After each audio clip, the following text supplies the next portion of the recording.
शांत हरे भरे गांव के किनारे एक सुंदर सफेद खरगोश रिजू रहता था।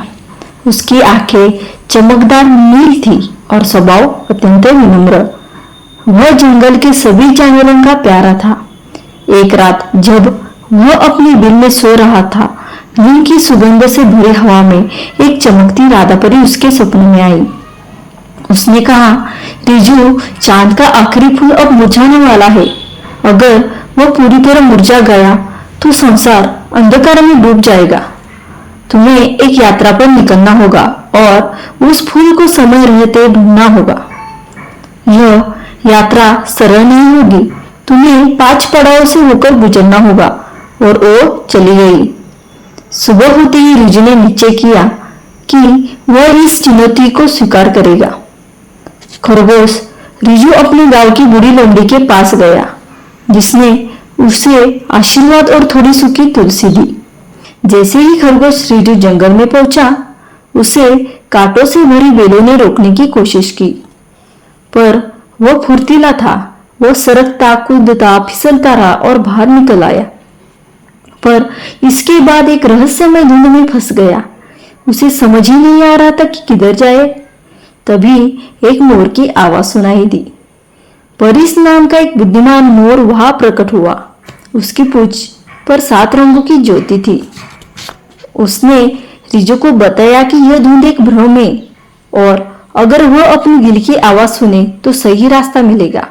मोर ने रास्ता दिखाया और खुद गायब हो गया। रास्ते में उसको एक हवा में लटकता फूल मिल गया जो टूट टूट कर हिल रहा था। उसने साहस से पुल को पार किया, पर तभी एक भयानक दहाड़ सुनाई दी। यह एक विशाल राका नाम का शेर था, लाल रंग का और आंखें अंगारे जैसी। वो एक गुफा के अंदर कैद हुआ था और जादुई जंजीरों में बंधा हुआ था। रिजू डर के बजाय दया से भर गया। तभी शेर ने बताया कि वह एक रक्षक था, पर एक श्राप के कारण यहाँ फंसा हुआ है। रिजू ने अपनी बुद्धि से जंजीर का जादू तोड़ा और शेर मुक्त हुआ। शेर बोला, अब मैं तुम्हारा साथी हूँ, तुम्हारी रक्षा करूंगा। वो दोनों साथ हो गए। वो नीले बांसों के जंगल में पहुंचे। जहां जमीन हिलती थी, वहीं पे एक जादुई ताला भी था जो भविष्य दिखाता था। रिजू ने उसमें देखा कि उसका गांव खतरे में है। तभी उसका लक्ष्य और भी स्पष्ट हो गया। फिर वो एक वृद्ध महुआ पेड़ के पास पहुंचे जो बोल सकता था। उसने उन्हें बताया कि चांद का आखिरी फूल केवल उन्हें ही मिलेगा जो अपने सबसे प्रिय को त्यागने को तैयार हो। आगे रास्ता बर्फीले पहाड़ों से होकर था, जहां हिमनदेव का पहरा रहता था।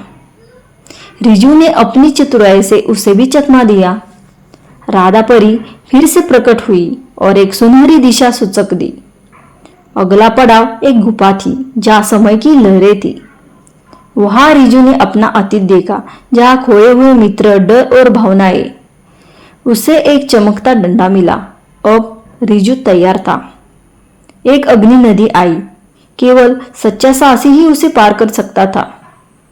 जब रिजू लड़खड़ाया, राका शेर ने उसे उठाकर नदी पार किया। अब फूल की खुशबू हवा में फैलने लगी थी।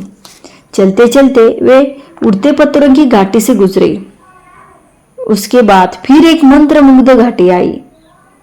वहां रिजू को खुद का एक नकारात्मक रूप मिला जो डर और भ्रम से बना था, पर वह उससे भी जीत गया। आखिरकार वह 7 रहस्यमय दरवाजे के पास पहुंचे।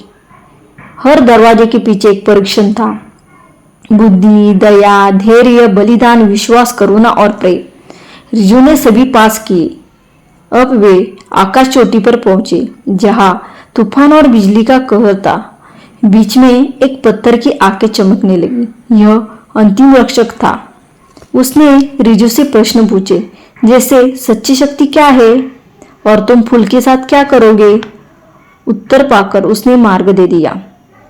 चांद की रोशनी में एक चमकता फूल सामने था, चांद का आखिरी फूल।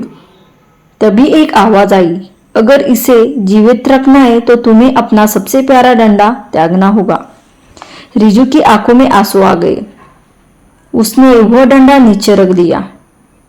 जिसे वह आत्मरक्षा और शक्ति के लिए इस्तेमाल करता था। फूल अचानक चमकने लगा और खिल गया। आसमान में चांद पूरी शक्ति से चमका। राका शेर अब सोने के रंग में बदल गया। वह अभिशाप से पूरी तरह मुक्त हो गया। परिस मोर फिर आया और रिजू को प्रणाम किया। अब गांव का रास्ता खुल गया। रिजू गांव लौटा तो सभी जानवरों ने उसका स्वागत किया।